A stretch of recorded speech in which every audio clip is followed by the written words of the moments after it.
Aligners or braces treatment complete అయ్యాక retainers వేసుకోవడం మానేస్తే స్లోగా మీ స్మైల్ స్పాయిల్ అవుద్దన్న విషయం మీకు తెలుసా?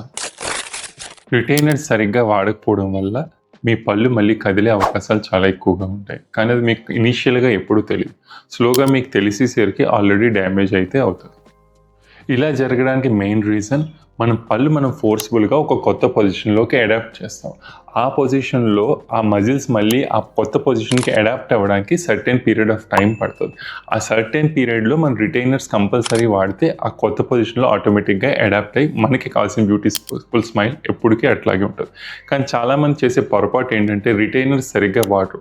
సో, ఆ కొత్త పొజిషన్ అడాప్ట్ అయ్యే లోపులోనే రిటైనర్స్ సరిగ్గా వాడకపోవడం వల్ల మళ్ళీ యథావిధిగా పాత పొజిషన్ అంటే పళ్ళ మధ్యలో ఖాళీలో లేకపోతే వంకర టింకర వచ్చే అవకాశాలు ఎక్కువ ఉంటాయి. సో గుర్తుంచుకోండి, రిటైనర్ అనేది ఆప్షనల్ కాదు, మనకి ఒక ప్రొటెక్షన్ లాంటిది. సో రిటైనర్ ఉంటే ఆబ్వియస్గా మీ స్మైల్ ప్రొటెక్ట్ అయినట్టే. సో కంపల్సరీ రిటైనర్ని వాడండి. Summer is the best time for aligners and braces. So సమ్మర్లో ఎవరైనా బ్రేసెస్ కానీ అలైనర్స్ కానీ వేయించుకోవాలనుకుంటే ఈ కింద నెంబర్కి కామెంట్ చేయండి. మీ డౌట్స్ అన్నీ క్లారిఫై చేసి అసలు మీరు అలైనర్ కరెక్టా బ్రేసెస్ కరెక్టా కూడా మీకు హెల్ప్ చేస్తాం. OG, OG, OG, you better invest in that.